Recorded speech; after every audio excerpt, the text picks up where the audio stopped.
Pedro, está me ouvindo? Sim. Maria Tereza Augusti. Oi, Maria Tereza. Seja bem-vinda. Que prazer. Obrigada. Tudo bem? Tudo bem. Que prazer ter Na você luta. na luta. Oi? Na luta. Que prazer. Igualmente. Vamos lá.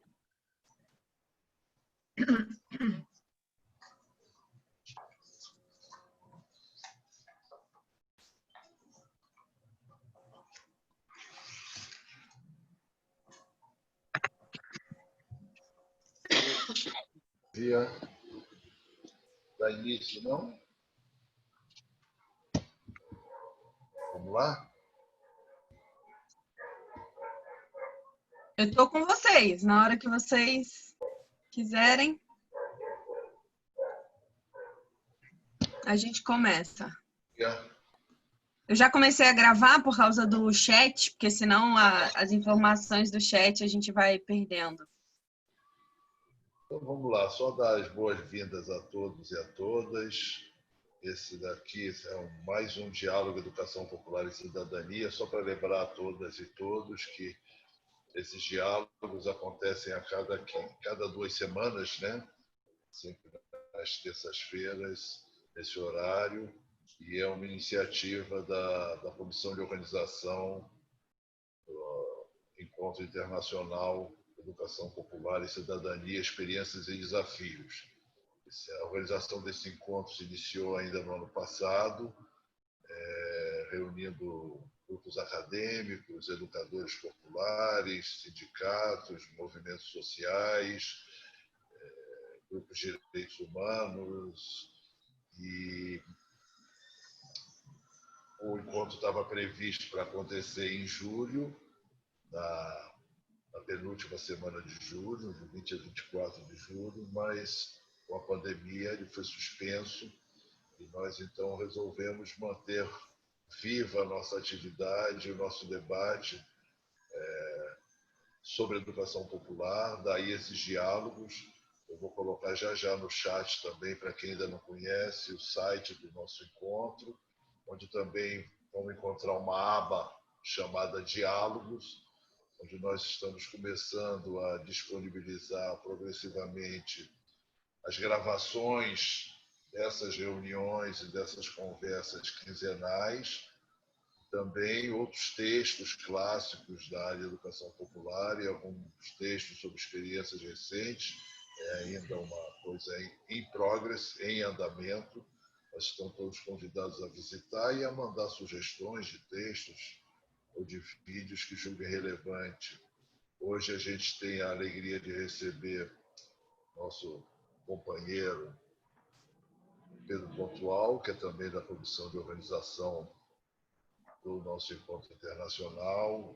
Pedro é um dos nossos decanos da área de educação popular no país, com uma larga trajetória, e um pouco essa é a ideia que eles nos tragam um pouco essa sua experiência, que tem a originalidade de que ele atuou sempre como educador popular, mas em diferentes lugares, seja dentro do Estado, seja fora do Estado, em organizações e práticas na sociedade civil. Daí o título que a gente deu para essa sessão, Experiências e Desafios de um Educador Popular atuante no Estado e na sociedade civil.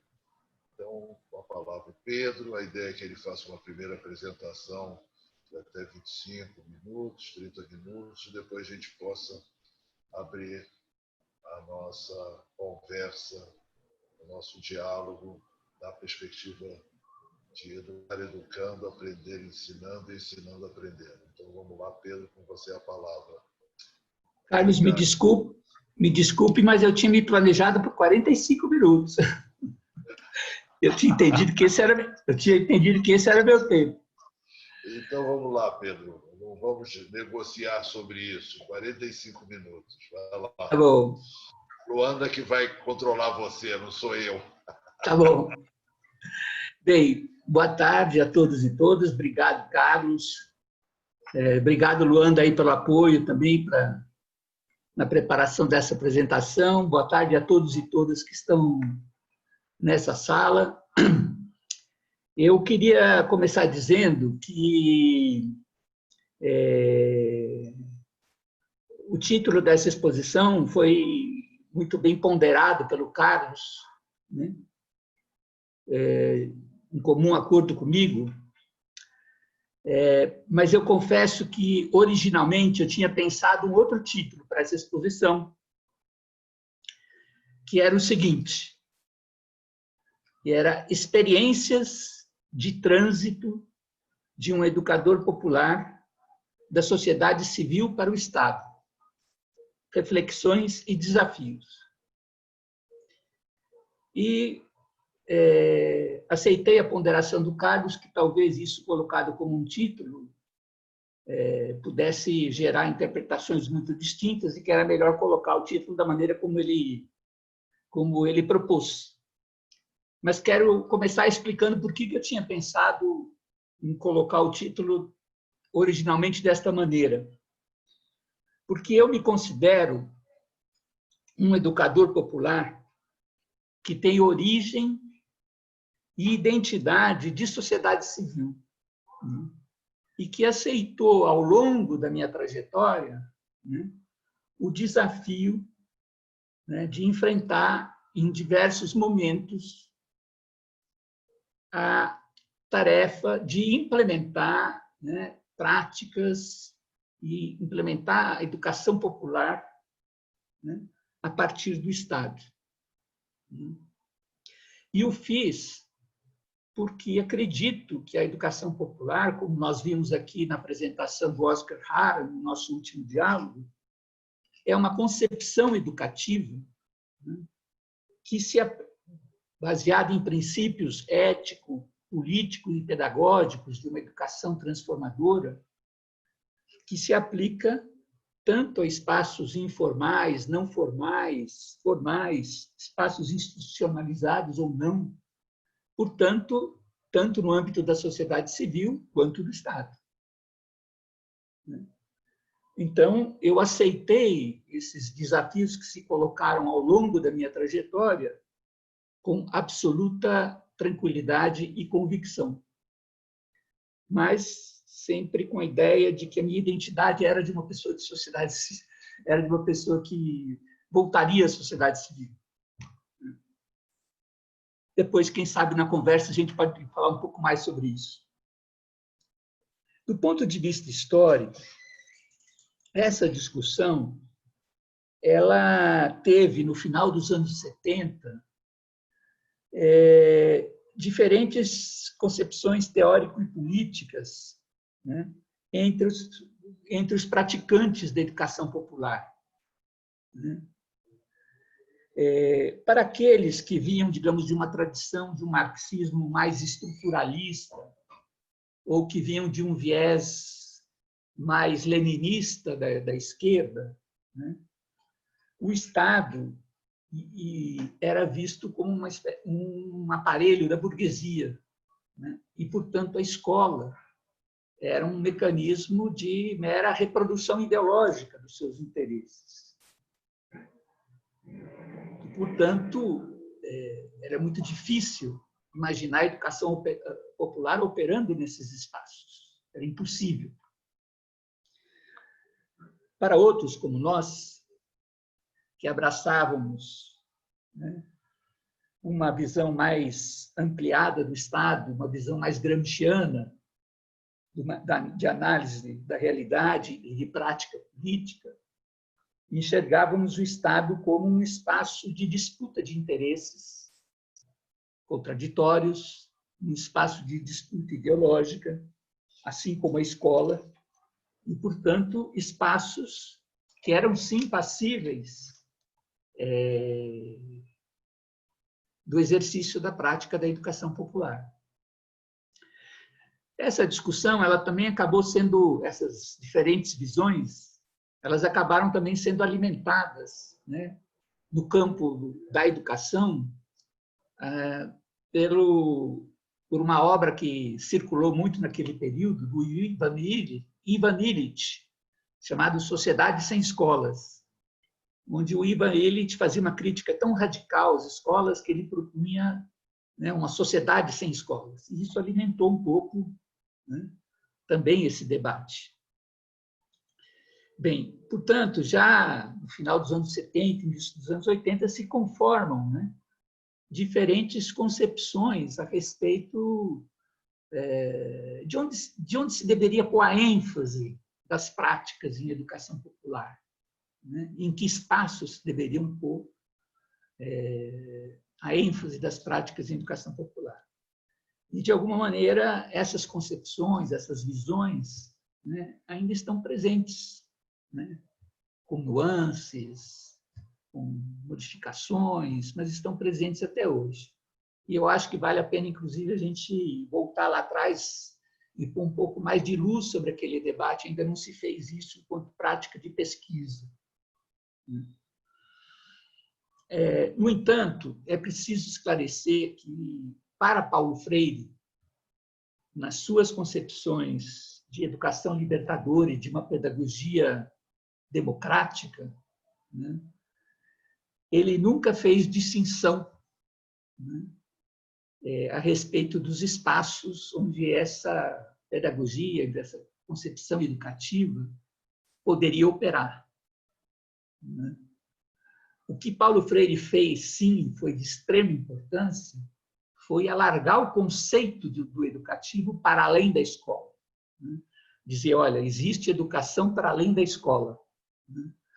Existe educação, existe possibilidade de educação em outros espaços de convivência dos grupos populares, nos movimentos sociais, nas pastorais populares, nos grupos de cultura popular. Existe possibilidade de educação a partir de governos, existe possibilidade de educação a partir de partidos políticos.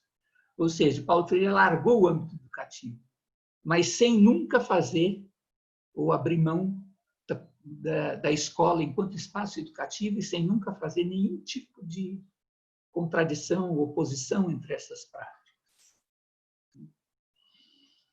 Bem, se nós, então, fizermos um panorama histórico daquele período, a gente vai ver que a educação popular se processava, né, nesses múltiplos espaços, movimentos sociais, comunidades de base, mas também em práticas de resistência, né, no âmbito da escola e até mesmo em alguns aparatos, né, de programas específicos no aparato de Estado. Já nos anos 80, esse panorama, sobretudo através, né, dos chamados centros de educação popular também.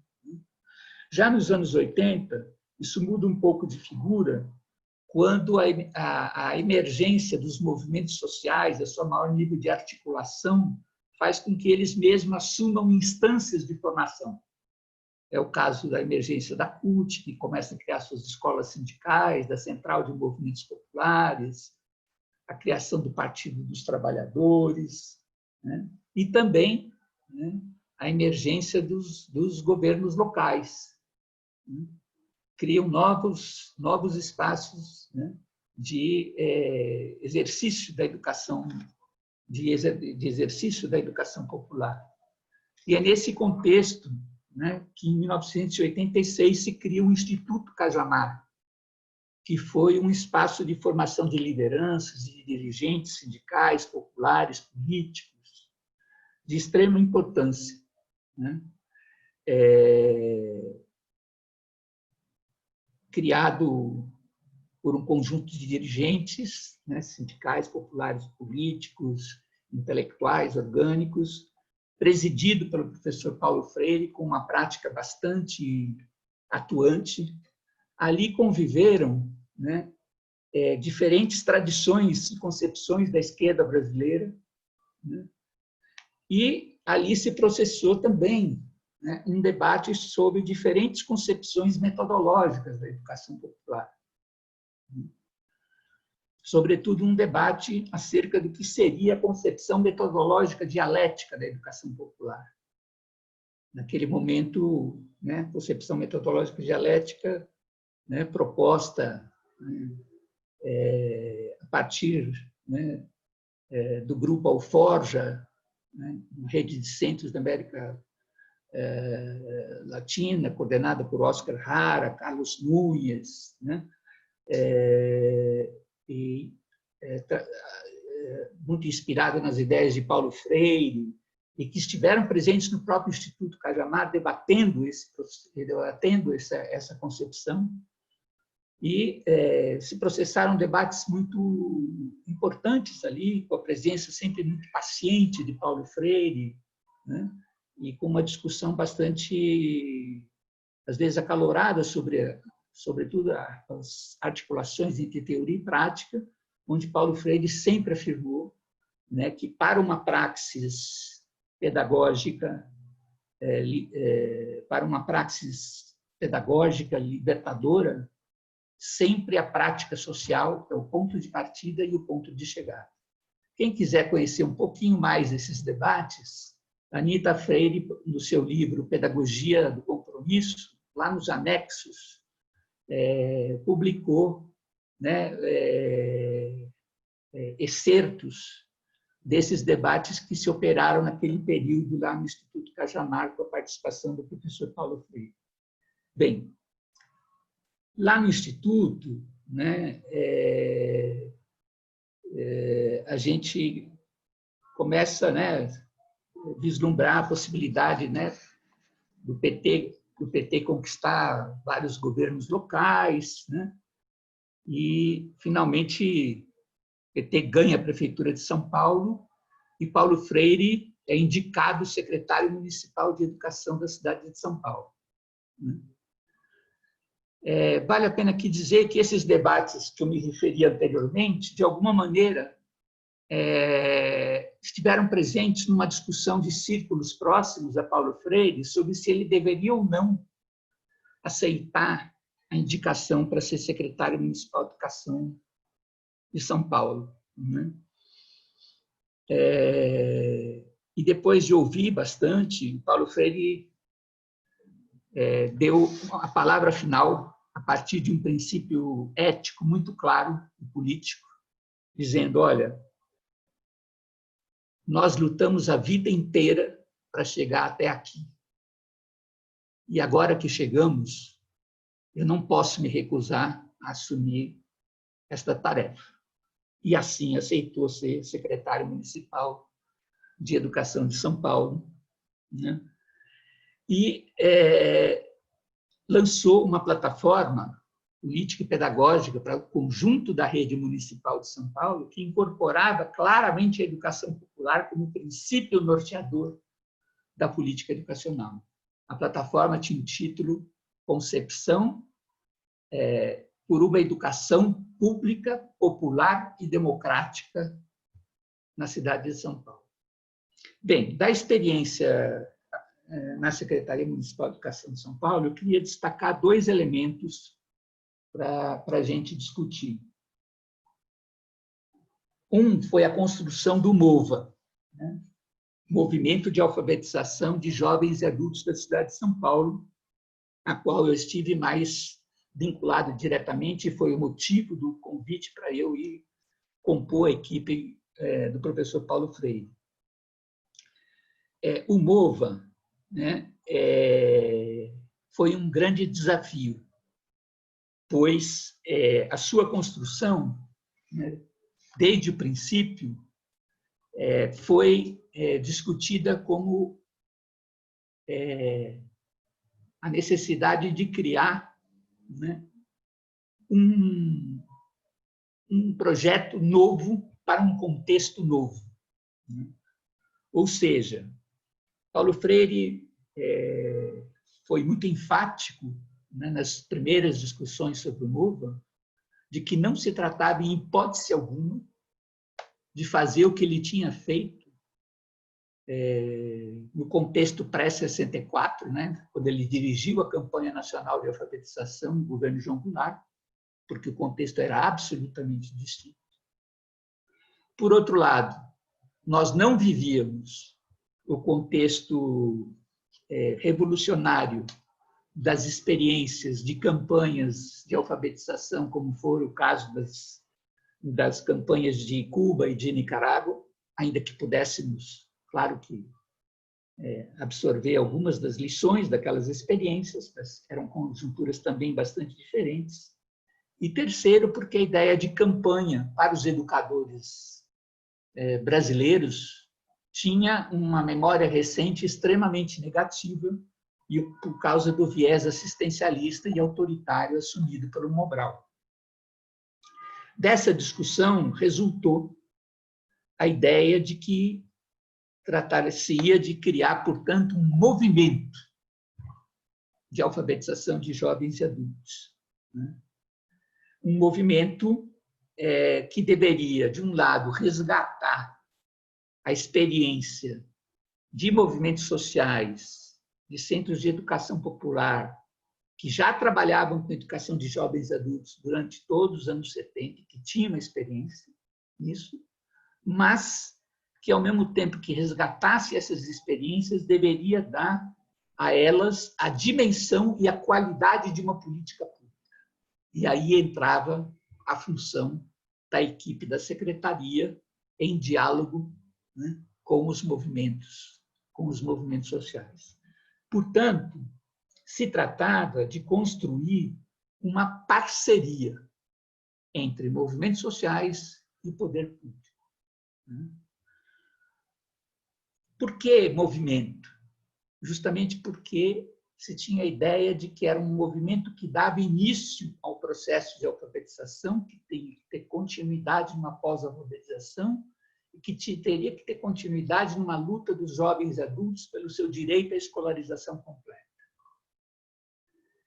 Essa construção da parceria, ela estava fundada numa compreensão tanto da parte dos movimentos, né, de que deveriam ter a sua instância autônoma de organização.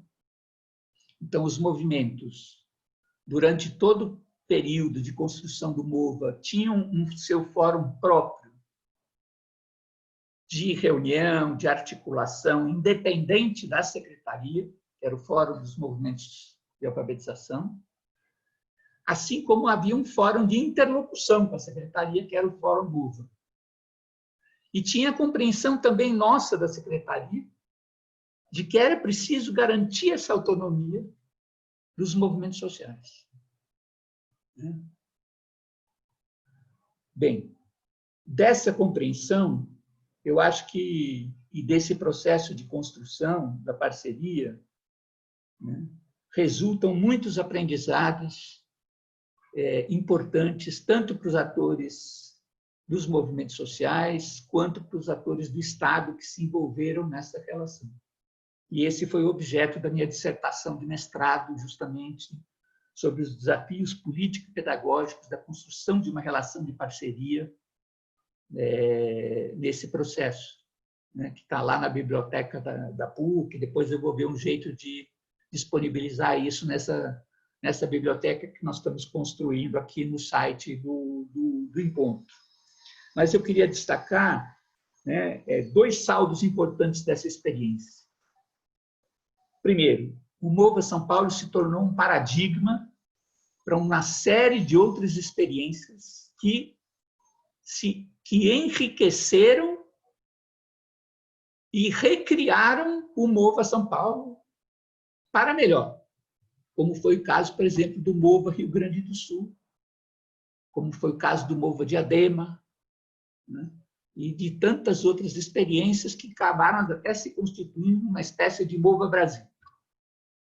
E o outro saldo, né, que eu acho que vale a pena a gente registrar aqui, na cidade de São Paulo, é que, ainda que, após os 4 anos da nossa gestão, como veio o Maluf, e houve uma descontinuidade imediata, mas a resistência que os movimentos sociais fizeram ao longo dos anos fez com que, né, esse projeto fosse retomado. Ele se tornou projeto de lei na cidade de São Paulo, né? Foi retomado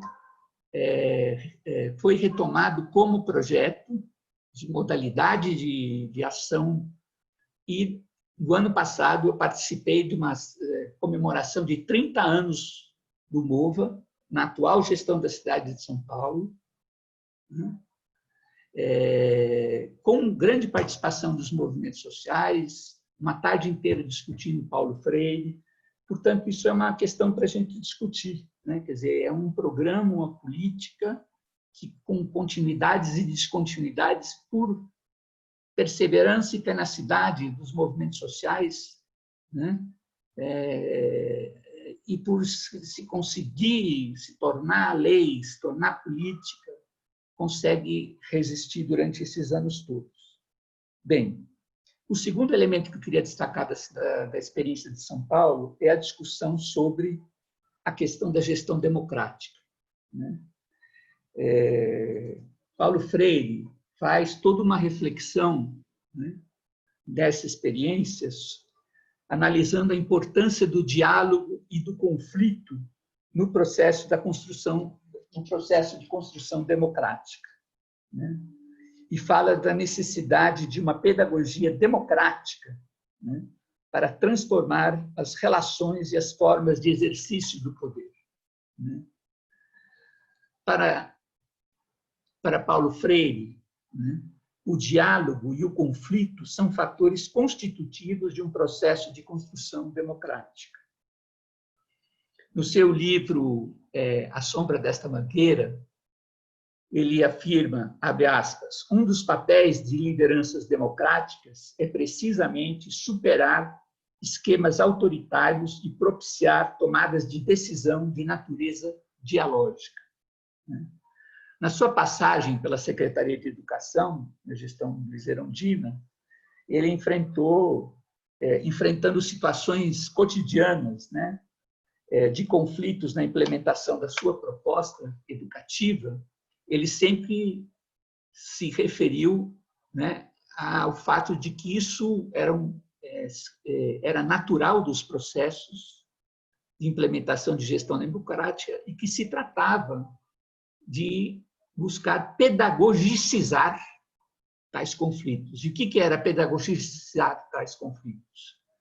Era justamente criar espaços de reconhecimento recíproco dos interesses distintos e também de negociação dos mesmos a partir de regras democráticas pactuadas entre os diversos atores, ou seja, espaços de gestão democrática. Espaços onde a atitude fundamental seria a capacidade de escuta e de conversa entre os atores, de estabelecimento de diálogo, e a capacidade de enfrentar e propor soluções para os problemas em questão. Paulo Freire sempre destacou que, nestes espaços, as práticas de decisão eram um elemento fundamental para a garantia da autonomia desses espaços. E que, diante do argumento conservador das possíveis dificuldades de deliberação nesses espaços, ele costumava dizer que é decidindo que se aprende a decidir.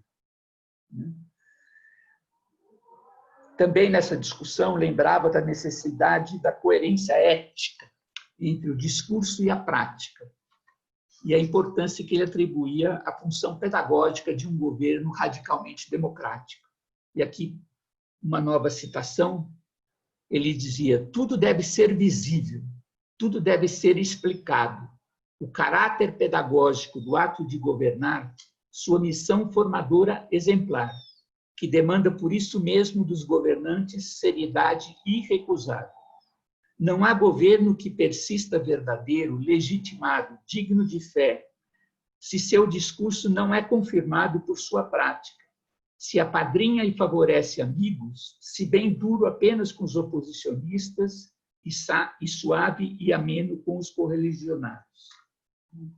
Portanto, dessa experiência, né, ficou para mim, né, muito clara a necessidade e a convicção, né, de uma pedagogia democrática de gestão, ou seja, de uma pedagogia que acompanhasse a criação dos espaços de gestão. Bom, dando um salto, de quase 10 anos, eu vou me referir à minha segunda experiência de atuação no Estado, que foi a partir da Prefeitura Municipal de Santo André, né, de 97 a 2002, com o prefeito Celso Daniel, saudoso prefeito Celso Daniel, como prefeito da cidade, né? E ali o orçamento participativo, né, essa experiência que foi emblemática das formas de democracia participativa criadas nos anos 90, era o carro-chefe, né, de articulação dos vários instrumentos de participação desenvolvidos na cidade. Na minha dissertação de doutorado, que justamente estudei as experiências de orçamento participativo e, em profundidade, a experiência de Santo André, que eu também pretendo disponibilizar na aba do nosso encontro, chama-se o Processo Educativo das Experiências de Orçamento Participativo, Aprendizados dos Atores da Sociedade Civil e do Estado. Muitos dos participantes se referem ao orçamento participativo como uma verdadeira escola de cidadania. Exatamente porque o seu processo bastante ordenado, a sua metodologia bastante ordenada e permanente de mobilização e de participação, né, vai provocando ao longo dos anos um processo de tomada de consciência entre os participantes extremamente importante dos seus direitos, dos mecanismos de funcionamento do Estado, dos mecanismos de funcionamento de uma política pública, né, extremamente importantes, e vai provocando esses aprendizados dos atores da sociedade civil e do Estado. Foi em Santo André também, né, das discussões que ali se travaram, né, que nós começamos a discutir a necessidade de passar do paradigma da participação popular, sem, obviamente, abandoná-lo, mas passar do paradigma da participação popular para o paradigma da participação cidadã, a partir da compreensão de que o paradigma da participação cidadã seria mais inclusivo de outros setores e segmentos da sociedade que deveriam ser incluídos nos espaços públicos de participação e de negociação das políticas públicas.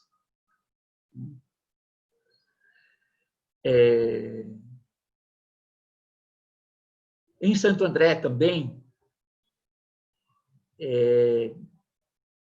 fizemos uma discussão bastante importante, aí eu queria lembrar, realmente fazer minha homenagem a esse grande homem público e gestor, educador, no sentido gramsciano, que foi Celso Daniel, sobre o papel da educação popular na construção da hegemonia. E eu vou me permitir fazer essa homenagem a ele, lendo um pequeno pronunciamento do Celso que eu fui achar nos meus arquivos, que ele fez no Fórum Social Mundial de 2001, numa atividade promovida pelo CEAL, né, em janeiro de 2001, né, portanto, um ano antes do seu assassinato. Disse Celso Daniel naquela oportunidade: nos últimos anos, temos tido oportunidade, por iniciativa de muitos governos populares em várias partes da América Latina e do mundo, de criar novos mecanismos novos espaços e iniciativas que, combinados a processos de educação popular, têm condições claramente de se contrapor à ofensiva neoliberal que se trava contra os direitos. Estou me referindo aqui, particularmente, à ideia de participação da sociedade, de participação cidadã, ou participação popular, como nós costumamos falar no Brasil. Estou me referindo à noção de cogestão pública, ou seja, de uma gestão pública baseada na ideia de partilha do poder, de decisão com a comunidade organizada. Estou me referindo às iniciativas como a dos conselhos temáticos, conselhos de unidades de gestão na área da saúde, da educação, cultura, lazer, etc. Estou me referindo, evidentemente, ao orçamento participativo também. E por que eu faço essa referência? Porque, da mesma forma que os neoliberais buscam negar a fala dos dominados, é perfeitamente possível, a partir de um governo comprometido com os direitos, com o aprofundamento da democracia, com o combate à exclusão, começar pelo combate à exclusão da fala dos dominados, que é uma dimensão simbólica extremamente importante do próprio conceito de exclusão social, a exclusão da fala. Portanto, se criam novos espaços públicos. O orçamento participativo, por exemplo, é tipicamente um novo espaço público, que cria condições para que novos atores coletivos apareçam na cena pública com a sua fala de reivindicação dos direitos, interagindo diretamente nas decisões políticas do governo. Eu estou falando de um movimento que cria novos movimentos sociais, que cria novas lideranças populares, que recria e reafirma a linguagem dos direitos, reafirma a fala dos excluídos na cena pública, no sistema democrático, se contrapondo, portanto, à guerra sem tréguas que o neoliberalismo tem travado no sentido de excluir a fala dos dominados. Como eu disse, um elemento extremamente importante, a meu juízo, nos processos de exclusão social propriamente ditos. Me parece que essa é uma fala exemplar. E se seguiu a essa fala uma reunião do secretariado de Santo André. O Celso havia sido eleito no final de 2000, reeleito com 64% dos votos. E fizemos uma reunião logo em seguida, ter voltado do Fórum Social Mundial para fazer uma análise de conjuntura da sua reeleição. E um dos secretários toma a palavra e diz: olha, com esses 64% dos votos, nós temos hegemonia agora absoluta na cidade. O Celso interrompe, põe a mão no braço dele e diz: alto lá. 64% dos votos é muito diferente de ter hegemonia política na cidade.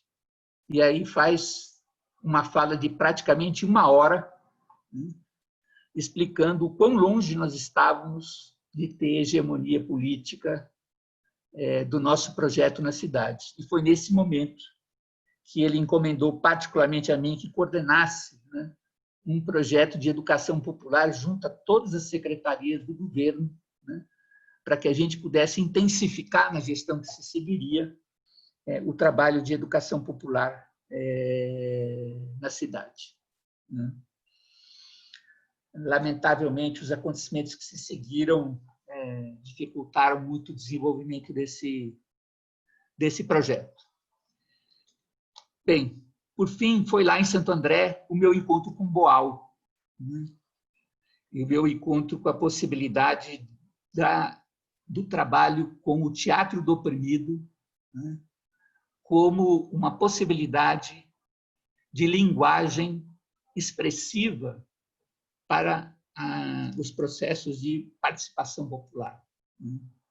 Com Boal e sua equipe, procuramos implementar o teatro do oprimido, né, como parte da política pública de participação cidadã na cidade, tanto junto às comunidades quanto junto às diversas secretarias do governo, aos diversos projetos do governo, e foi uma experiência bastante enriquecedora. Bom, para concluir, né, dando de novo um salto de 10 anos, a experiência, né, na Secretaria-Geral da Presidência, né? Da minha presença de 2011 a 2015, na gestão de Gilberto Carvalho como secretário-geral da presidência, Paulo Maldos, que está aqui presente nessa sala como secretário nacional de articulação social, né? Eu, naquele momento, como diretor de participação social, e Silvino Reck, que eu não sei se está presente aqui, me parece que está, como diretor de educação popular, né? Da Secretaria Nacional de Articulação Social, né? Tratava-se do primeiro mandato da presidente Dilma Rousseff, né? Bem, dessa experiência, né, nós buscamos, ao longo desses 4 anos, né, construir uma articulação bastante forte entre a construção de uma política nacional de participação social e uma política nacional de educação popular. Disso resultou, né, a partir de muitos diálogos que se estabeleceram, de muitos encontros que foram estabelecidos ao longo de todos os 4 anos de gestão, disso resultou, ao final, né, um decreto, né, da presidente Dilma de criação da Política Nacional de Participação Social e a proposição de um Sistema Nacional de Participação Social. Decreto esse que vocês vão de lembrar, né, que criou a maior polêmica e que onde a direita conservadora que depois veio a dar o golpe já mostrou as suas garras naquele momento, né, atacando violentamente esse que era um decreto bastante modesto, diria, no sentido de que ele buscava muito uma articulação, né, dos instrumentos e canais de participação existentes no âmbito do governo federal, buscava dar mais organicidade a esses canais, né? E isso já gerou muita polêmica. E, de outro lado, né, a edição, né, também na forma de decreto, de um documento de extrema importância no âmbito do governo federal, né, que foi o marco de referência da educação popular para as políticas públicas, que também foi resultante de um amplo processo de debate, né?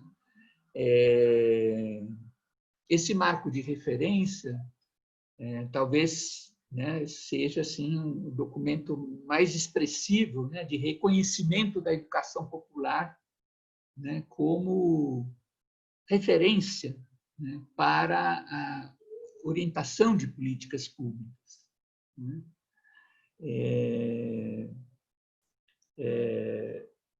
Eu até tinha pedido, no final vou pedir para a Luanda, né, projetar aí a capa e o sumário desse documento, mas pode ser ao final, né?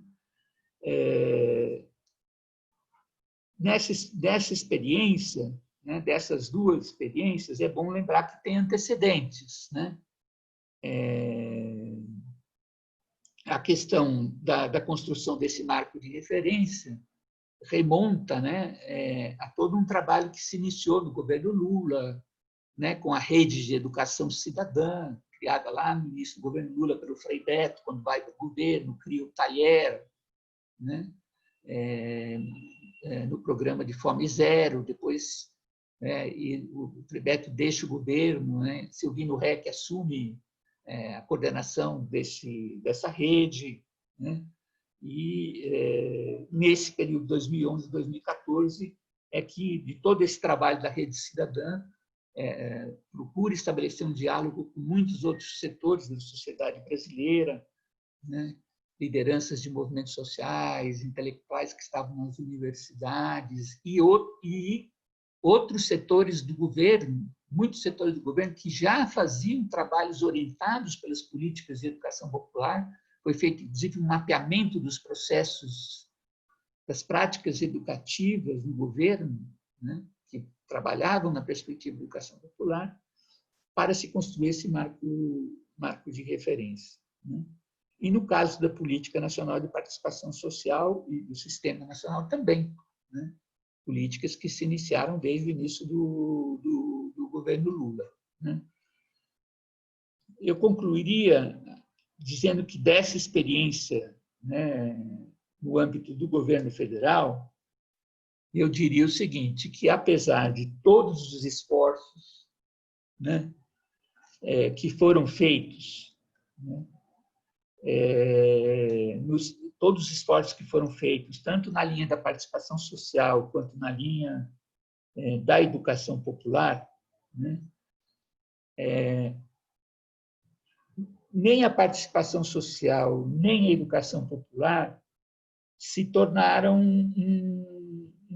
um método de ação do conjunto do governo, né?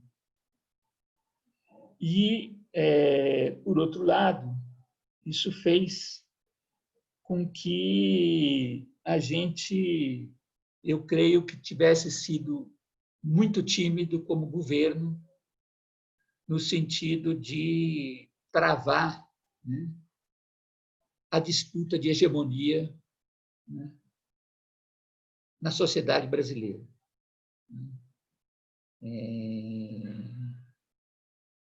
Fizemos inegáveis mudanças na sociedade, no plano econômico, social, de políticas sociais, né?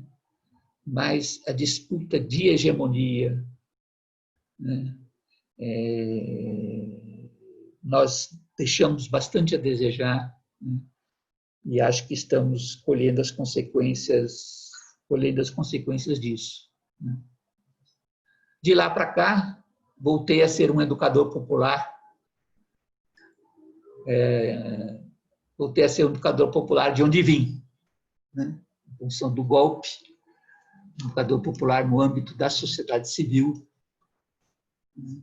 Nesta conjuntura de resistências que estamos todos aí enfrentando.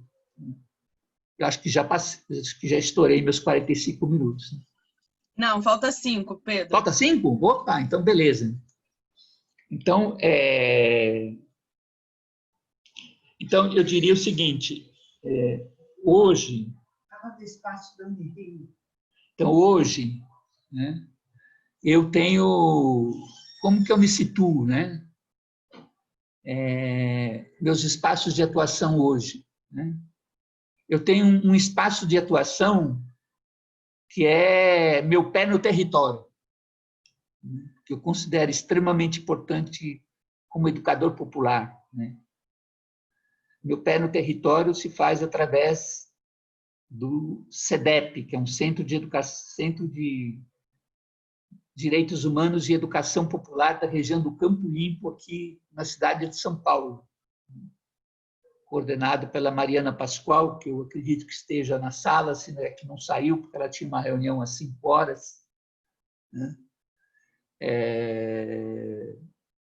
Que me alimenta muito nessa perspectiva do que é a educação popular no âmbito do território. Sou atualmente professor visitante da Unirio, do programa de pós-graduação em educação, que é um espaço extremamente importante para mim, né, de produção de conhecimento, intercâmbio, de produção de pesquisa, né? E presidente honorário do CEAL, que é esta rede latino-americana de educação popular, né, que me conecta com toda a reflexão latino-americana de educação popular, né? E voltando àquele início da minha fala, né, eu penso que essa condição, né, de trânsito, né, que eu me coloquei, né, quando aceitei essas tarefas de passar de aceitar o desafio de fazer educação popular a partir do Estado, mas a compreensão de que a minha identidade vinha de sociedade civil, né, me deu uma certa tranquilidade no sentido dessa volta para a sociedade civil. Então, para mim não foi nenhum choque voltar para a sociedade civil, né? Para o meu terreno, que sempre foi o meu terreno de atuação. O grande choque, na verdade, é a complexidade dos desafios que nós, sim, estamos enfrentando hoje, né? Que são de grande, enfim, inéditos, né? Agora acrescidos da pandemia, né? E todas as crises que ela pôs luz e que ela aprofundou, né? Todo o campo de incertezas que ela coloca para a gente, né? Mas, ao mesmo tempo, a crença, né, naquilo que Paulo Freire chamou da esperança, né, do esperançar. E a crença de que nós estamos construindo, sim, né, o que Paulo Freire chamou de inéditos viáveis, ou seja, experiências, né, que apontam para a possibilidade da gente construir novas formas de viver, novas formas de viver em sociedades mais justas, mais igualitárias, mais sustentáveis, né, que permitirão a gente realizar a nossa utopia. Então, eu queria pedir agora só se a Luanda podia projetar em tela a capa desse documento a que eu me referi, do marco de referência da educação popular para as políticas públicas, só para que vocês conheçam.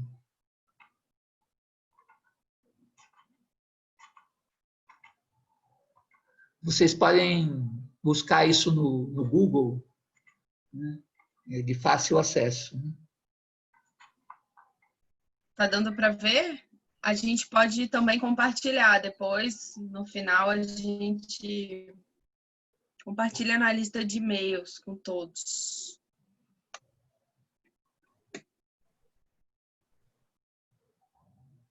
Quando for para passar para outra parte, você fala, Pedro. Pode passar para o sumário.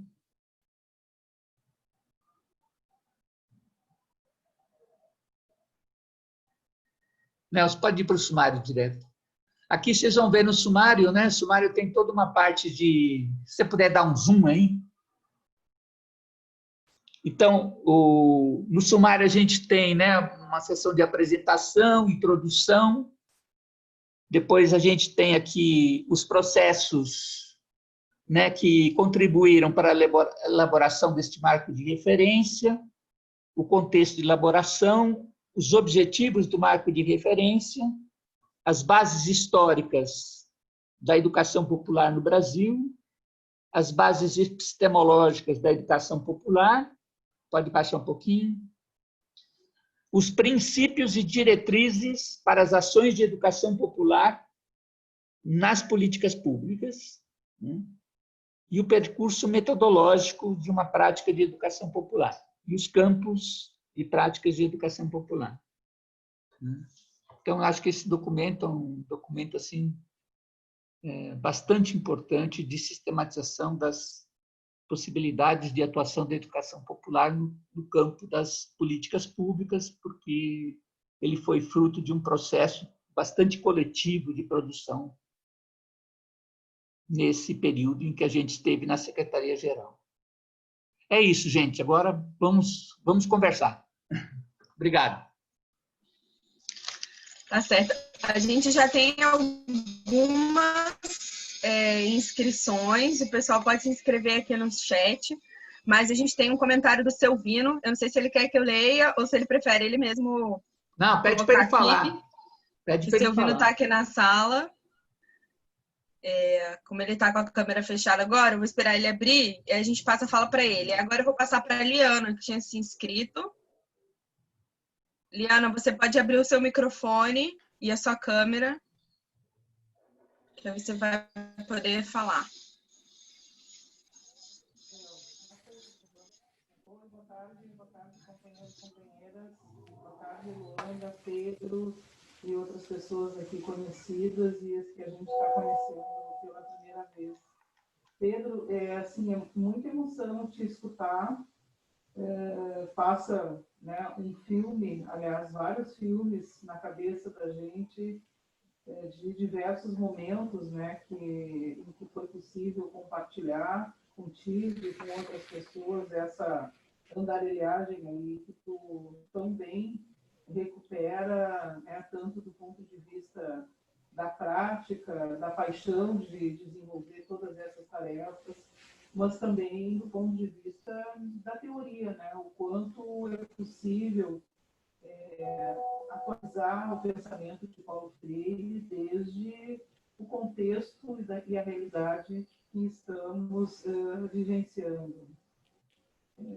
Eu tive a possibilidade, né, enfim, a minha militância, praticamente toda ela se dá no âmbito da gestão pública. Eu sou professora do município de Porto Alegre, agora já aposentada, e sempre tomei como tarefa uma parte do que o Pedro disse, que é tentar, eu acho que a palavra é forte, que eu vou utilizar, mas eu vou utilizar mesmo assim, é tentar mostrar, provar para as pessoas, inclusive para aquelas que têm Paulo Freire como um paradigma, de que é possível fazer a educação popular na gestão pública, né? E acho que, de alguma forma, a gente conseguiu, não só na educação, na Secretaria Municipal de Educação de Porto Alegre, também na Secretaria Estadual de Educação do Rio Grande do Sul, viver momentos profundos e profícuos de educação popular. O Pedro falou aqui do MOVA Porto Alegre, do MOVA RS, da Constituinte Escolar, que também nós vivenciamos aqui no Rio Grande do Sul, a Escola Cidadã, a Cidade Educadora, enfim, mas não somente, né, Pedro, para além da educação, o nosso orçamento participativo aqui, na primeira experiência do Olívio Dutra, em 1989, também se constituiu como uma referência. E agora, eu estava até comentando com o Pedro semana passada, e nós teremos uma conversa com ele ainda essa semana. Nesse momento, nós estamos num coletivo de mais de 200 pessoas em reuniões virtuais, coisa que a gente nunca fez. Acho que isso é um aprendizado muito significativo. Nós estamos construindo colaborações para o programa de governo da educação da Manuela Dávila, da Manu, né, que é a nossa candidata a prefeita aqui em Porto Alegre, e do Miguel Rosseto, né, que foi secretário da Secretaria-Geral da Presidência, lá com Pedro, ministro da Agricultura, e por aí vai. E aí, Pedro, estava comentando com ele, quero relatar para vocês o que nós estamos fazendo, o que nós fizemos num GT de Educação Popular que está pensando colaborações para esse programa de governo. Nós tomamos, Pedro, o marco de referência, que agora mesmo a Luanda mostrou a capa, e nós escrevemos, talvez de uma forma muito tímida, mas audaciosa, mesmo assim, a gente reescreveu o marco federal sob o ponto de vista da cidade de Porto Alegre. Então, a gente produziu um marco de referência da educação popular para as políticas públicas de Porto Alegre. E aí a gente vai conversar com o Pedro na sexta-feira, exatamente nessa perspectiva de tentar levar para a Manu e para o Rosseto que a educação popular seja um paradigma de todas as políticas públicas da gestão e não somente na Secretaria Municipal de Educação, porque, digamos assim, entre aspas, mais média é mais fácil. Nem tanto, né? A gente sabe, quem vive a experiência no mundo da política pública, a gente sabe que nem na Secretaria de Educação é fácil. Mas mas a gente quer levar essa conversa aí para a gestão da cidade e também ter a educação popular como paradigma da escola de gestão do município, assim como nós fizemos na escola de governo, na gestão do Tarso aqui no estado. Então, Pedro, eu queria que só deixasse para finalizar um recado para nós sobre, em que nos perguntam, Paulo Freire de novo, né? Até os nossos companheiros e companheiras, viu, Pedro? Tu sabe que não é fácil isso, né? Queria que tu deixasse um recado para a gente persistir nessa luta de manter viva a chama da educação popular, nessa possível retomada da gestão aqui em Porto Alegre. É isso, muito obrigada. Muito obrigada, Liana. Eu vou passar agora para o Silvino. Vai lá, Silvino. Oi, Pedro, Liana, Luanda, companheirada toda. Fala, Silvino. Um abraço, tchê. No meio do frio e da chuva.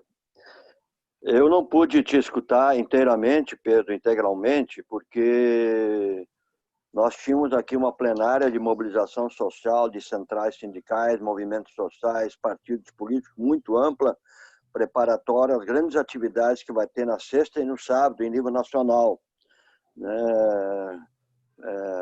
Por vida, renda, democracia, fora Bolsonaro, e tem um conjunto de atividades agora sexta e sábado que vão acontecer em nível nacional e vão circular aí cards e tudo mais. Mas, em primeiro lugar, te agradeço muito as elogiosas referências, né, ao nosso trabalho conjunto, porque o decreto de participação social e o marco de referência da educação popular para as políticas públicas foi uma construção coletiva, como tu falaste, tanto que, inclusive, tanto o decreto que foi assinado pela Dilma, quanto o decreto ministerial assinado pelo Gilberto, do marco de referência, foram feitos na mesma oportunidade e no mesmo local.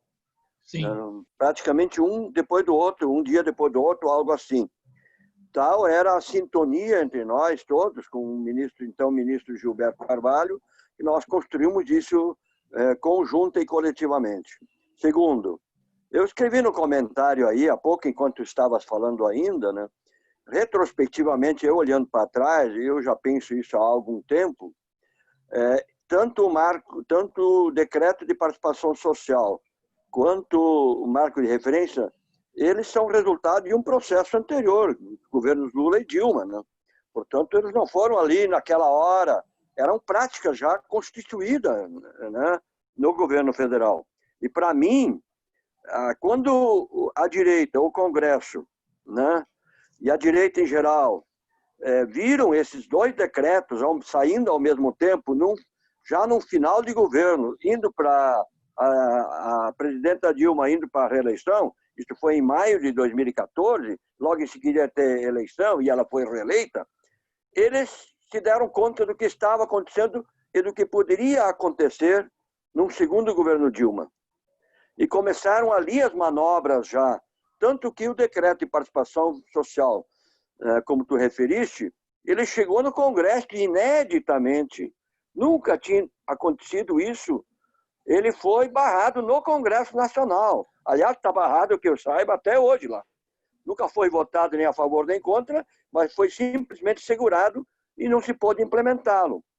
E acrescento ainda uma informação, Pedro, junto com o marco de referência da educação popular para as políticas públicas, nós estávamos em fase de conclusão de uma política nacional de participação de educação popular, a PENEP. Uhum.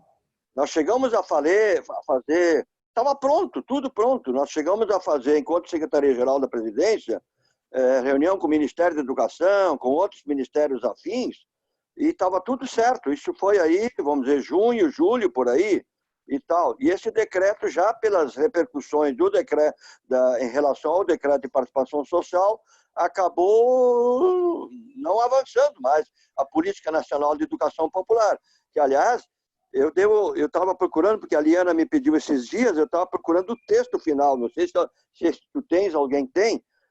Eu, como estou confinado na casa da minha mãe, eu devo ter em Porto Alegre, em algum lugar, não tenho aqui na casa da minha mãe, que é no interior do interior. Terceiro e último, fazer uma referência para aquilo que a Liana acabou de falar. Eu ia escrever até antes de falar, dizer exatamente o que ela está dizendo. O marco de referência quanto o decreto de participação social pode ser um belo instrumento agora para discutir programas de governo municipais para as eleições agora de novembro. Reunir a companheirada, pegar os dois, adaptá-los a cada município, a cada situação local, e pode ser uma referência muito forte no momento que nós precisamos discutir e lutar pela democracia, pela participação social, tudo isso que nós construímos ao longo do tempo e que hoje está ou ameaçado ou foi destruído simplesmente, como, por exemplo, o Conselho Nacional de Segurança Alimentar, extinto, a Comissão Nacional de Agroecologia e Produção Orgânica, da qual fui secretário executivo, toda a política, a Comissão Nacional e outros conselhos, comissões, tudo mais distinto. Então, é o momento de retomar esse debate nas próximas eleições e juntar, como a Liana está fazendo em Porto Alegre, a companheirada para fazer isso. Um abraço para todo mundo e obrigado, Pedro, mais uma vez, pelas elogiosas referências. Estamos na luta. Estamos na luta. Obrigada, Silvino. Pedro, a gente pode fazer um bloco de 3, porque a Maria Tereza Avance também está inscrita. Tá bom. Então tá. Maria Tereza, abre aí pra gente seu microfone, sua câmera, e aí a palavra é sua. Peraí, eu estou vendo aqui. Fala um pouquinho mais alto, Maria Tereza, a gente não está te ouvindo. Está ouvindo? Está dando para ouvir? Agora sim. Agora sim. É porque eu estou com uma nova câmera que eu instalei aqui, porque a minha era tão velha,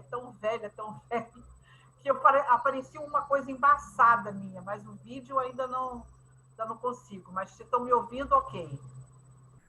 A câmera não foi. Mas, enfim, também está um barulho aqui em casa de uma obra vizinha. É terrível, gente. Eu consegui voltar depois de muito tempo sem poder participar de tanta reunião que a gente está tendo. Mas eu adorei voltar hoje com o Pedro, porque tem sido uma discussão muito grande assim, nesse momento, né? Eu acho que a gente está conseguindo pensar mais de tanto, enfim, a exaustão dos problemas que estamos vivendo.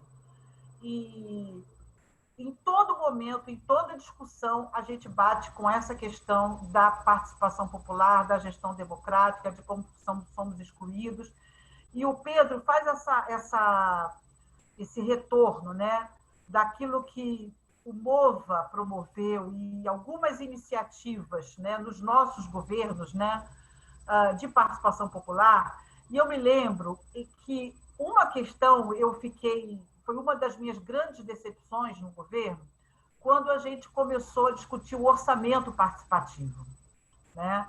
No governo Lula, ainda no governo Lula, foi a primeira discussão do orçamento participativo nacional, e eu fui para essas reuniões, essas plenárias gerais, né, convocadas nas cidades, e que depois tudo se afunilaria, como no processo que aconteceu no Rio Grande do Sul e em muitos governos do PT e da esquerda, mas que efetivamente isso não se consolidou no governo, nem no governo Lula, né, e nem no governo Dilma. Eu fiquei bastante frustrada, porque eu estava entendendo que todas as outras questões, né, da participação, elas seriam interligadas com a questão do orçamento público. Quer dizer, se a gente não parte do pressuposto de que as políticas têm que ser decididas por todos, né, dentro dessa proposta do orçamento participativo, o governo Lula falhou nisso. Eu acho que foi uma das falhas, eu acho que eu entendo que foi. Eu entendo também que é muito complexo, que o governo não era um governo só da esquerda, que era um governo de composição, né, de muitas frentes, inclusive da centro-direita, né? Mas eu acho que ali a gente perdeu uma oportunidade de construir bases mais sólidas hoje, né, para todas as outras formas de participação. Porque quando você mexe, você está dizendo assim, eu estou determinando o que vai ser feito, né, com o dinheiro, com o fruto do meu trabalho, que é o imposto, você empodera a população, a sociedade, os grupos organizados. Essa é uma questão. E a segunda questão, que eu vejo também como uma falha, eu estou participando e eu recomendo para todo mundo, se alguém não está, a Fundação Perseu Abramo está fazendo um curso de comunicação online, né? Em vídeo, enfim, capacitação para trabalhar nas redes sociais. Eu estou entendendo, e por tudo que temos vivido, né, das fake news, dos processos, das bolhas e tudo mais, eu falei assim, gente, estou querendo entender um pouco. Porque eu entendo, isso é uma outra coisa, eu estou ouvindo muito mais minhas filhas, porque a gente está em casa, são 2 adolescentes, e eu vou dizer uma coisa para vocês. A forma como o jovem da classe média se comunica é diferente da forma como o jovem das comunidades se comunicam, mas jovens, entre eles, têm uma linguagem comum, mesmo com a minha filha sendo de classe média, com jovens da periferia. E essas redes que se formam, né, a partir dos meios, das redes sociais, dos aplicativos e de tudo que aparece, agora é TikTok, a gente tem que se apropriar disso para a gente também poder ampliar esse espaço da educação popular. Porque, querendo ou não, os jovens estão conectados, né? E a gente não se conecta como os jovens se conectam. Eu ando muito ligada nessas questões, né? Todas essas formas das linguagens. E quando eu vejo um vídeo de um jovem lá da periferia de São Paulo, que fala de Marx e de todas as teorias marxistas a partir de um rap, né? Você fala, pô, cara, como é que o cara conseguiu traduzir alguma coisa que a gente passou tempos lendo e a gente ainda não consegue traduzir? E ele, no rap, consegue traduzir. E eu passei a olhar mais, enfim, é um outro olhar. E aí eu acho que esse é o meu grande aprendizado na pandemia, né? O ouvir, porque a gente já fala isso teoricamente, Paulo Freire nos fala isso sempre, mas efetivamente, quando eu ouço as minhas filhas se comunicarem, quando eu ouço um jovem desse da periferia, eu estou entendendo que eu ainda não aprendi o que é o ouvir para poder entrar num diálogo com essa juventude que se apropriou das mídias e das redes sociais de uma forma que nós não conseguimos entender. Então, são essas reflexões que eu acho que, enfim, Pedro, eu sempre apaixonante poder conversar contigo essas coisas todas e com esse coletivo maravilhoso. Eu espero estar mais presente no meio de tantas reuniões e meio desse pandemônio que vivemos. É isso. Legal, Tereza. Obrigada, Maria Tereza. Pedro, estamos inscritos ainda, eu e o Carlos. Eu não sei se você quer fazer um bloco de 5 perguntas logo. Pode ser. Tá. Eu, na verdade, queria fazer uma pontuação, né? Porque a partir até do Marco, a Helena Davi, que também é do GT do GPS da Abrasco, da UERJ, estava aqui comentando, a gente conseguiu implementar a Política Nacional de Educação Popular e Saúde, né? Em saúde. Uhum. E que teve, inclusive, a implementação de alguns importantes mecanismos, né, de formação, como o EdPop SUS, que a gente apresentou aqui um mês atrás, aqui no Espaço dos Diálogos. Então, eu acho que é isso. Esse marco, ele continua sendo, né, uma importante ferramenta para as discussões. Eu achei ótima essa colocação de Silvino de usar para discutir agora nos mandatos municipais.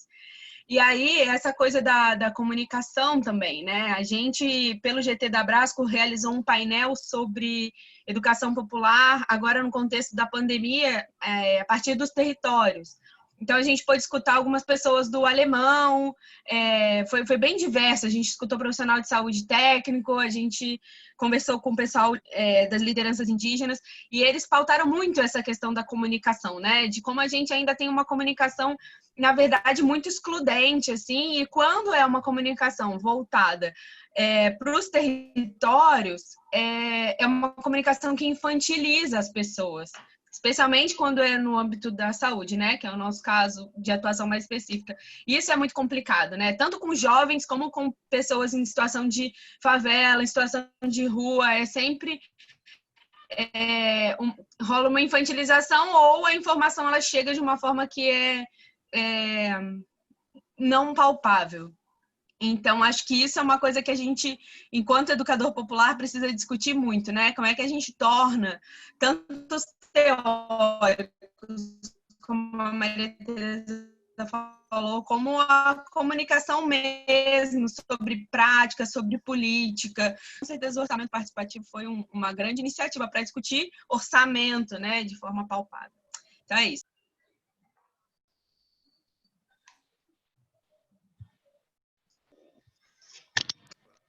Bom, obrigado, Pedro. Foi muito rico, muito interessante. Como uma pessoa que é neófito no campo, a minha questão vai na seguinte direção. Bem ou mal, tirando os 2 anos de governo da Dilma no segundo mandato, durante 2 anos houve um governo de coalizão sob a liderança do Partido dos Trabalhadores. Uma das correntes fundamentais na Constituição do Partido dos Trabalhadores tinha muito a ver com a reflexão e com a experiência política que vinha de uma certa esquerda cristã, católica, com um diálogo intenso com a questão da educação popular. Mas também houve, além do governo federal, uma infinidade de governos estaduais e, mais ainda, de governos municipais que lidam diretamente com a educação no ensino médio e no ensino básico. A minha pergunta é, nós conseguimos, vocês, militantes da educação, me chama a atenção que toda essa dinâmica em torno do marco tenha como sede e origem a Secretaria-Geral da Presidência e não o Ministério da Educação. Quer dizer, qual foi a incidência efetiva na escola pública? Durante 12 anos no governo federal, não sei quantos anos em governos municipais, estaduais, a nossa escola pública, ela foi transformada, incidiu-se sobre ela, e em que medida? Essa é uma pergunta que eu gostaria que você me falasse, porque eu via a apresentação do curso de formação de agentes de saúde, etc. Mas eu quero saber, e a escola? E a escola pública? O que aconteceu na escola pública? De longe, a minha impressão é que ela passou incólume durante esse tempo todo e continua incólume, entrincheirada numa pedagogia autoritária, muito pouco permeada à epistemologia da educação popular, à metodologia da educação popular, à ética da educação popular e todos os princípios enunciados no marco de referência. Estou enganado? Boa pergunta. Minha vez agora? Sua vez, vai lá.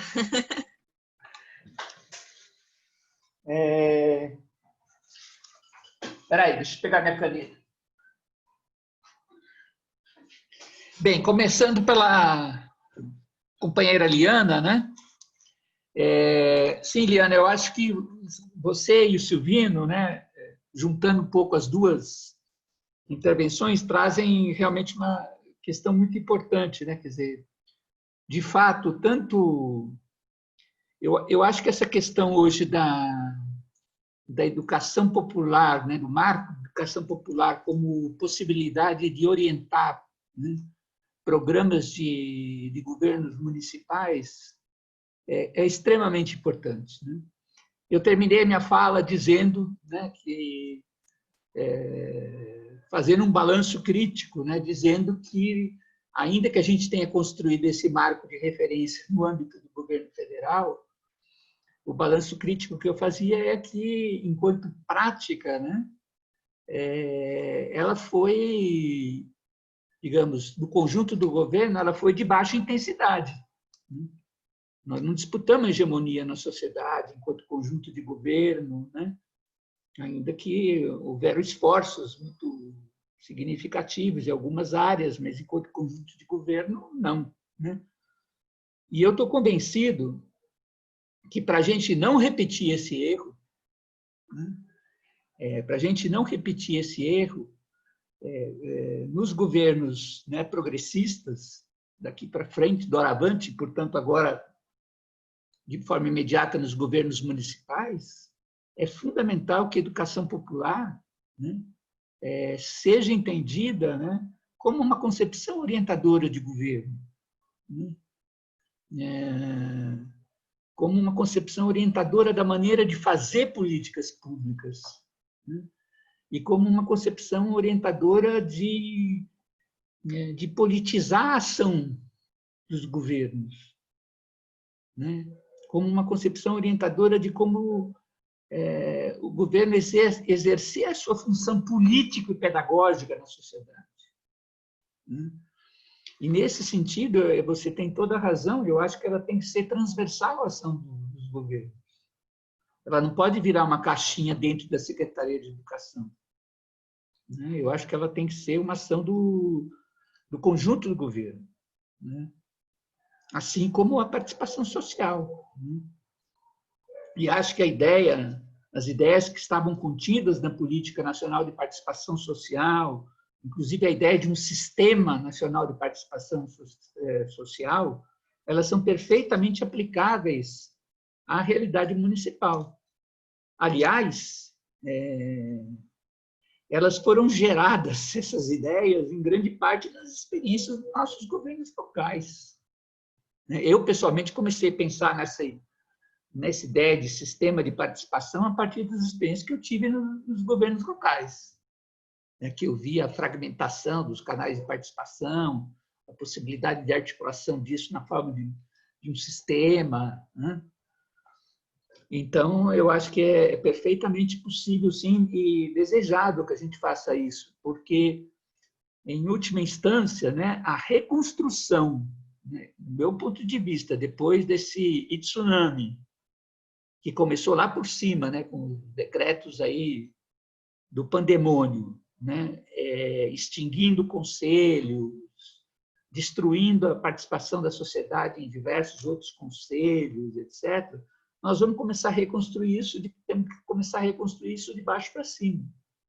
E de baixo para cima é a partir dos municípios. Então, nós temos uma ótima oportunidade agora de começar a fazer isso, e de começar a experimentar isso a partir dos governos locais. Em relação à questão, prazer em te ver, Maria Tereza, em relação às suas duas instigantes questões aí, olha, a questão do orçamento participativo nacional, realmente acho que é uma coisa para todos nós que vivenciamos digamos, aquela riqueza e efervescência das experiências de orçamento participativo da década dos 90 e tal, nós criamos grandes expectativas em relação à possibilidade,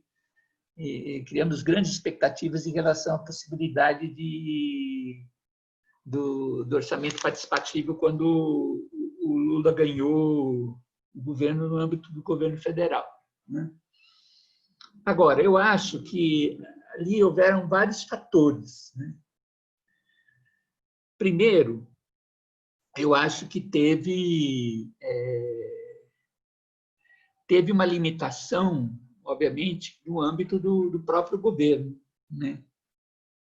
que realizou inicialmente, se lembrou, aquelas plenárias estaduais do PPA, no governo Lula, plenárias de sociedade civil, em vários estados, uma por estado, para recolher propostas para a elaboração do PPA no primeiro mandato do governo Lula, que foi uma iniciativa importante, no começo de governo, mas, claro que uma consulta limitada, mas foi importante. Agora, o grande problema foi que aquele processo não teve continuidade. Então, depois da comissão que se formou de acompanhamento, daquelas demandas todas que foram levantadas nas plenárias estaduais, e monitoramento de qual foi a incorporação daquilo nos PPAs, demandas que eu estava nessa comissão, demandas que a gente fez para o governo, de ampliação do nível de informação, né, a respeito do PPA, tudo isso caminhou num processo muito lento, muito difícil, dadas as dificuldades aí do governo naquele momento e tal, o que deu muita timidez, né, à discussão pública do orçamento durante os mandatos do presidente Lula. Agora, por outro lado, eu acho que também havia da parte de uma parte das pessoas que queriam um orçamento participativo mais pujante, digamos assim, havia um equívoco também, né? Que era imaginar que a gente pudesse fazer um orçamento participativo nacional, né, nos mesmos moldes em que se fazia no plano dos municípios. Eu sempre achei isso um equívoco, né? Particularmente alguns setores ligados à experiência do Rio Grande do Sul, não digo que todos, mas uma ala reivindicava que se fizesse no plano federal quase com a mesma metodologia que se fazia lá na experiência do Rio Grande do Sul. E a complexidade, o nível no âmbito do governo federal, a complexidade da federação tornava essa metodologia muito difícil. E na medida em que se demandava desta maneira, isso criava mais resistência ainda no governo, né? Então, eu acho que faltou uma mediação de construir um modelo de discussão pública do orçamento, né, que fosse compatível com a complexidade do âmbito da esfera do governo federal. Eu acho que a gente conseguiu fazer isso, a pena que, de uma maneira já um pouco tarde, foi justamente no primeiro mandato da Dilma, através da discussão do PPA, né, através da criação do chamado Fórum Interconselhos, que foi um fórum que a gente criou com a participação de todos os conselhos nacionais e mais movimentos sociais e ONGs que tinham a experiência e prática de discutir orçamento público, onde nós fizemos uma discussão ampla a respeito do PPA e onde o Ministério do Planejamento, aí sim, deu, né, um retorno muito efetivo, né, daquilo que foi demandado, daquilo que pôde ser incorporado. Houve um processo bastante rico, né? Criou um mecanismo de monitoramento do PPA. Esse Fórum Interconselho se reunia praticamente cada 6 meses para fazer um monitoramento, né, da execução do PPA, né? Então, esse foi um mecanismo, né, bastante importante que a gente criou no âmbito federal de discussão do orçamento, né? Mas que, tudo bem, eu acho que fica ainda um pouco longe de uma discussão talvez mais ampla ainda, mas que foi acho que é uma forma mais ampliada do que se teve até do que se teve nos governos do presidente Lula, né? Mas eu acho que a gente tem que pensar isso melhor, né? Como fazer uma discussão pública do orçamento no âmbito dos governos federais, do governo federal. Em relação à sua segunda questão, né, que é a questão do... sim, né? Eu estou totalmente de acordo com você sobre essa questão da juventude, né, e dos processos de comunicação. Eu também estou naquela postura de muita escuta, né, muita escuta.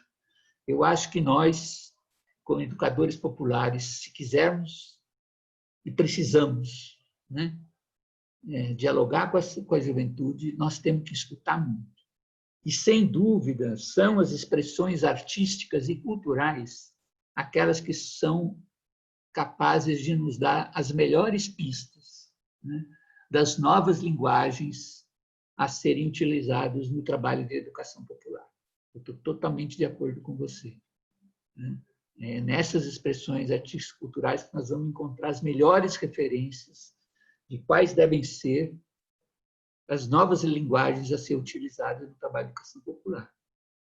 E o desafio que você também colocou, de que nós precisamos, se quisermos dar efetividade e escala para o nosso trabalho de educação popular hoje, ocupar o espaço das redes sociais. Ocupar esse espaço, trazer a nossa mensagem, ocupar esse espaço na forma participativa, na forma dos diálogos com os princípios da educação popular, para estabelecer redes de diálogo, círculos de conversa. É extremamente importante. A Luanda fala dessa questão da importância que o marco teve para a criação da Política Nacional de Educação Popular em Saúde. Viu, Luanda? Eu queria dizer que eu acho que é uma coisa de dupla mão. Assim como o marco ajudou nessa elaboração da Política Nacional de Educação Popular de Saúde, eu diria que a Política Nacional de Educação Popular de Saúde foi fundamental para a elaboração do marco também. Quer dizer, já havia, como o Silvino disse, tem toda uma série de antecedentes e o marco é resultante de uma série de esforços anteriores no âmbito do governo. E, sem dúvida, na área da saúde, eu acho que é uma das áreas de políticas públicas onde a educação popular já estava mais presente no âmbito do governo federal. E já estava mais presente no âmbito do governo federal. E, portanto, eu acho que é uma coisa de dupla mão. Sem dúvida, a área da saúde contribuiu também muito para a elaboração do próprio marco de referência das políticas públicas. Bom, em relação à pergunta do Wagner, eu acho que ela é bastante importante. Eu não sei se eu tenho todos os elementos, Wagner, para te responder, mas eu diria o seguinte: olha, sem dúvida, eu acho assim que os nossos governos, eles avançaram muito no âmbito da escola pública em tudo que se refere à democratização do acesso, a melhoria das condições de infraestrutura, e, enfim, a tudo que se refere à democratização do acesso no âmbito do governo federal, das políticas. Agora, no âmbito do Ministério da Educação, eu acho que a presença da educação popular de Paulo Freire, ela se fez, sobretudo, no caso do Ministério da Educação, através da chamada SECADI, que era a Secretaria de Educação, Alfabetização e Diversidade, onde estavam localizados os programas de educação, de alfabetização, de educação de jovens e adultos, o Projovem, as várias modalidades de Projovem. Aí sim a educação popular esteve bastante presente. Esteve presente também numa área que é chamada de educação integral, coordenada pela professora Jaqueline Moll, que discutia a questão da possibilidade de transformar as escolas públicas em escolas de educação integral. Eram orientadas pelos princípios da educação popular, essa área. Agora, as experiências mais ricas de incorporação da educação popular e no âmbito das políticas da escola pública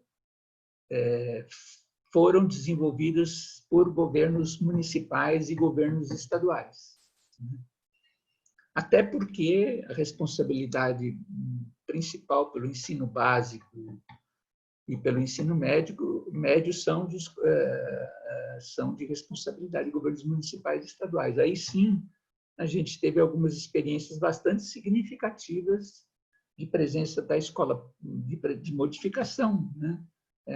Da qualidade da escola pública, de presença da educação popular. Agora, eu acho que no MEC, né, faltou sim uma discussão mais aprofundada, né, de uma concepção de educação, né, que orientasse, né, o conjunto da educação brasileira. Que educação queremos, que educação precisamos, né? Numa perspectiva de educação popular, numa perspectiva mais freiriana. Nesse sentido, eu acho que você tem parcela de razão na sua inquietação.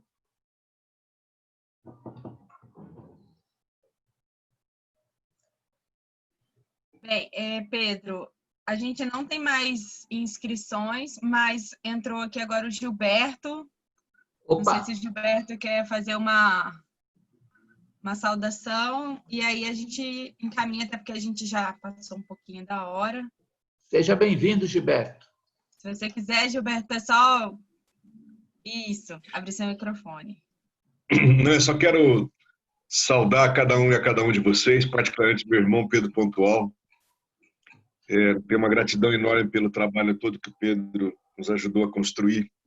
Eu, infelizmente, estava numa reunião que eu não pude faltar e só cheguei agora, então era só para manifestar meu carinho e um abraço carinhoso a cada uma e a cada um de vocês. Muito obrigado. Obrigado. Desculpe ter chegado só no final.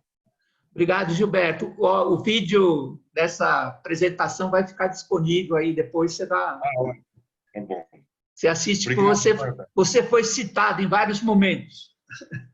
Vixe Maria, coluna policial então, tá bom. Obrigado. Carlos, pode falar e aí já aproveita para encerrar. Obrigada, Gilberto. Valeu, Luanda. Nós estamos aqui com o Gilberto, o Pedro e o Silvino, já estamos com metade do governo aqui. E o Paulo Maldos, hein? E o Paulo Maldos também, então pronto. Não, eu vou insistir um pouquinho mais, Pedro, eu achei você hesitante. Nós tivemos 12 anos no governo federal, numa coalizão liderada pelo Partido dos Trabalhadores, com pessoas da importância desses 4 que nós estamos tendo a felicidade de contar com eles aqui, e muitos outros. E a escola brasileira, e aí eu não estou falando de acesso à escola, certo? A questão da democratização do acesso sem dúvida alguma, uma questão crucial. Mas o que se faz na escola é o mais crucial, porque a escola pode ser uma preparadora de subordinados e subalternos, ou uma formadora de cidadãos. E eu vejo a totalidade desse movimento de educação popular ficar na porta da escola, na saúde, em várias áreas atuando, mas como se a escola fosse uma trincheira intocável. É evidente que a escola é atribuição do Estado e do município, no caso do município, mas a saúde também, isso não impediu uma política federal na área da educação popular na saúde. Não houve um grande movimento de revolucionar pedagogicamente a escola brasileira. E isso é um déficit grave que tem que ser tomado mais a fundo, porque eu fico meio constrangido porque, como eu sou da UFRJ, da universidade, eu fiquei muito longe dessa realidade de vocês, fizemos um esforço de uma aproximação com a criação da Universidade da Cidadania, que foi o passo que fizemos de chegar mais junto, e havia já colegas da universidade próximo disso, mas a escola parece uma trincheira inexpugnável a padrões autoritários. E eu pergunto isso porque, em qualquer circunstância, num projeto nacional que a gente venha a construir aos trancos e barrancos, não vai ser uma coisa simples, etc.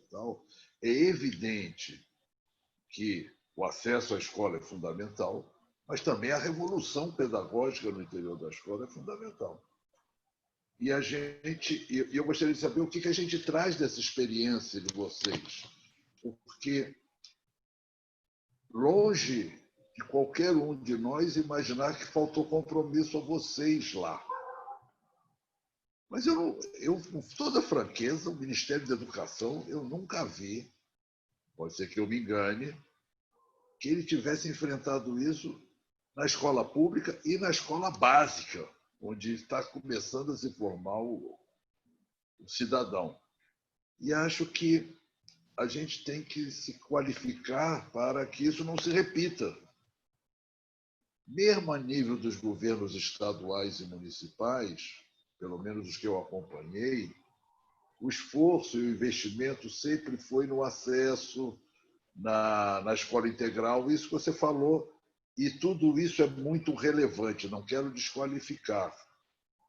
Mas aquilo que diz respeito ao aprendizado, à tradição, à cultura, e como vocês colocaram lá nos marcos referenciais, da ética, da pedagogia, dos princípios da educação popular, isso parece que não penetrou nas políticas educacionais e isso não chegou nesse território fundamental que é a escola, que é um campo de batalha. Enfim, eu estou insistindo nisso porque eu acho que talvez a gente pudesse até bolar e fazer um diálogo sobre educação popular e escola pública, para tentar incidir mais sobre essa relação como uma questão crucial para nós. Enfim, eu falo aqui meio como um outsider, um neófito, diante de tantos catedráticos, mas os neófitos também são abusados. Então,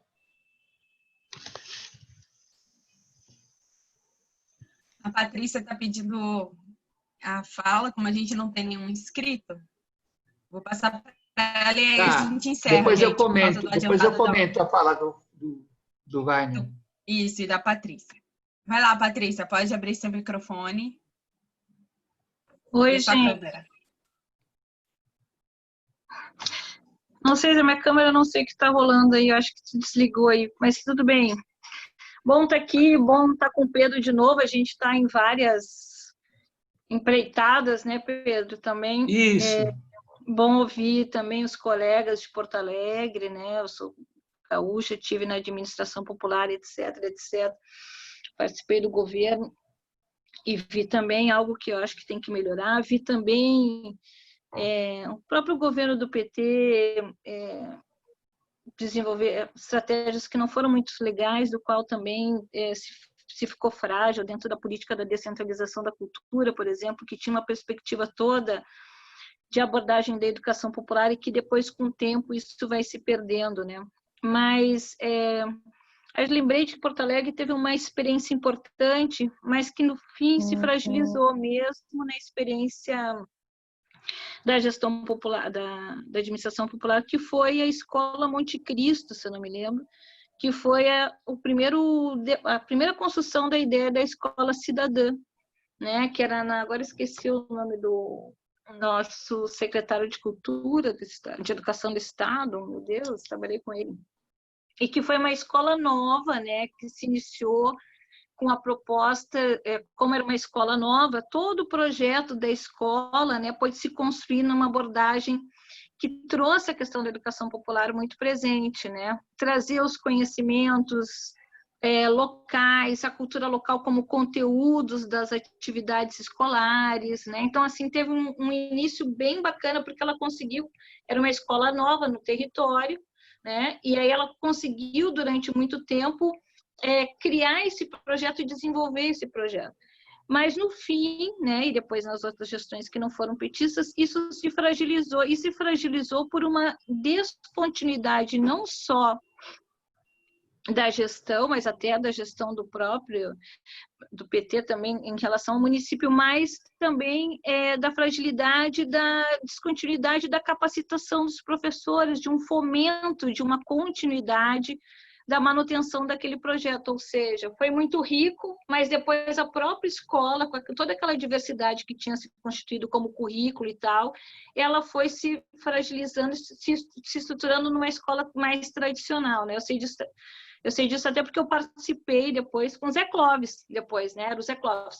Eu participei com o Zé Clóvis de uma pesquisa que foi rever como é que estava se desenvolvendo a escola cidadã, né? Que é até um projeto, depois que ele foi fazer o doutorado com Gadotti e tal, e criou esse termo, esse conceito de escola cidadã. Mas é só mais um relato para dizer assim, que se teve iniciativa, se teve a própria escola de Porto Alegre, lá com os colegas aí da educação popular. Então, talvez sabem mais do que eu acompanhei um pouco, faz muito tempo também não estou mais lá, mas que era a escola dos meninos de rua ali, né, toda ali perto do gasômetro, como é que é o nome da escola? Agora esqueci também, que eu estou bem cansada. Mas só queria dar esse relato aí para pensar. E o próprio orçamento participativo também se fragilizou muito nas últimas gestões do PT, né, em Porto Alegre. Eu me lembro de quando o Tarso assumiu, isso mesmo, Renato. Quando o Tarso Genro assumiu a segunda vez, eu participava do governo e teve toda uma discussão num seminário interno se continuava com orçamento participativo ou não. Tinha muitas lideranças do PT que achavam que talvez o orçamento participativo tinha que ser repensado, porque aquele fluxo de demandas a prefeitura não dava conta, e aí começou a criar muita expectativa e não conseguia dar sentido à realização, né? Então, pensou se mudar a metodologia, as reuniões serem a cada 2 anos, etc., etc. Teve vários questionamentos sobre isso. Mas é uma ação importante, né? Eu acho bacana. Era só isso, é só para dar uma provocação, dar um depoimento assim, para relatar uma experiência. Obrigada. Pedro, obrigada, Patrícia. Antes de passar para você encerrar, o Gilberto queria fazer uma saudação. E a gente já tá com 18 horas. Então, vai lá, Gilberto. Saudação não, um comentário, desculpa, gente. E aí você já encerra depois, Pedro. Tá. Não, eu só queria... Eu acho que a provocação que o Wagner faz, ela é importante e é muito dura para a gente. Eu tenho que reconhecer, aí depois o Pedro vai concordar ou não, mas que nós arranhamos a participação popular no nosso governo. Nós estávamos começando, né? Se você olhar os nossos governos, tanto os 4 do Lula como o primeiro da Dilma, pelo menos, onde eu estive, a gente foi bem sucedido, e o Pedro relatou, e pelo menos na parte que eu peguei, coisas muito importantes para a renovação da cultura política brasileira. Fizemos coisas muito interessantes. Agora, se você olhar bem, nunca nós conseguimos atingir o núcleo duro do governo. Era muito fácil fazer participação, fomos bem-sucedidos na área da relação com os movimentos sociais, no Ministério dos Direitos Humanos, nos ministérios das mulheres, dos negros, da combate ao racismo. Um pouco no MPA já era meio difícil, que é o MDA, onde tínhamos dificuldade, mesmo no MDS também passamos mal. Eu confesso a vocês que eu tinha vergonha e absoluto constrangimento de ver como muitos ministros do PT, já não falo dos outros, se negavam ou tinham dificuldade para receber os movimentos sociais. Não era nem fazer forma de participação, era receber os movimentos. Era uma briga dura. E nos núcleos mais duros, mais estruturantes do governo, como toda a área de infraestrutura, e aí no caso da educação, tirando, como o Pedro já ressaltou, a CECADI, mas a CECADI era uma espécie também de vamos dizer assim, enclave lá dentro de uma lógica que não era uma lógica da educação popular, uma lógica participativa no conjunto do Ministério, com todos os méritos que o Ministério da Educação, pelo amor de Deus, teve nos nossos governos. Portanto, eu tinha sempre a sensação de que nós estávamos iniciando e que precisava avançar mais. Só que nós tivemos um problema.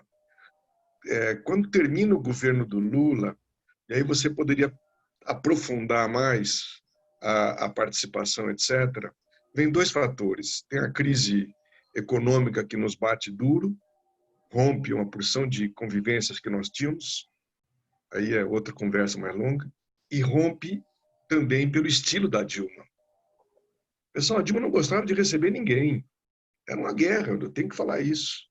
Não vou falar por aí em jornal, mas para vocês eu tenho que dizer, era um sofrimento para fazer alguém receber. Não é que ela não tinha amor aos pobres, não. Ela investiu mais nas questões sociais do que o Lula. E no momento mais difícil. Ela foi corajosa. Mas falar em conversar, discutir, participar, era um negócio meio... um povinho ali. O risco sempre foi esse. Participação e tal, era para os bonzinhos que gostavam de o Pedro Pontual, Gilbertinho, Paulo Mozos, Silvino. Era uma tribo lá que... né? Então, esse foi o problema nosso. Quando a gente poderia avançar mais, nós não conseguimos avançar, acabamos recuando. Não invalida em nada o mérito do que foi. Quem vive hoje no Brasil sabe a maravilha que era. Né? Mas, ao mesmo tempo... Mas isso eu acho que é uma conversa para um outro debate. Como disse o seu Vino aqui no chat, nós vamos ter que discutir mais aprofundadamente essa questão. Vale a pena. Desculpa aí, eu me estendi. Muito obrigado, Luanda. Imagina, Gilberto, foi ótimo. Pedro? Legal. Eu partilho, sim, dessas questões que o Gilberto colocou. Já tinha até sinalizado um pouco nessa direção, mas voltando à questão da escola, né? Eu acho que eu acho que seria legal mesmo a gente fazer um diálogo específico sobre essa questão de educação popular e escola pública, né? Pois a gente pode discutir aí como organizar isso. Mas eu queria dizer que eu acho que em diversos municípios a gente avançou, sim, numa proposta pedagógica bastante fundada nos princípios da educação popular. Aqui foi mencionado Porto Alegre, eu mencionaria Diadema. Diadema, a gente fez experiência bastante avançada. Belo Horizonte, com a experiência da escola plural desenvolvida lá pelo Miguel Arroio. Né? O grande problema nosso é que a gente não faz uma sistematização dessas experiências. E ao não sistematizar essas experiências, né, quando a gente chega a outras esferas de governo, dá sempre a impressão de que a gente está começando de novo. Então, eu acho que esse é um dos nossos problemas. Né? Agora, sem dúvida, eu acho que falta uma discussão de uma revolução pedagógica mesmo, em um âmbito mais geral. Né? Mas eu acho que isso é conversa para um outro diálogo. Né? E queria agradecer muito esse espaço, agradecer muito todos e todas vocês que estiveram aqui nessa sala, nesse diálogo. Né? E a luta continua, gente.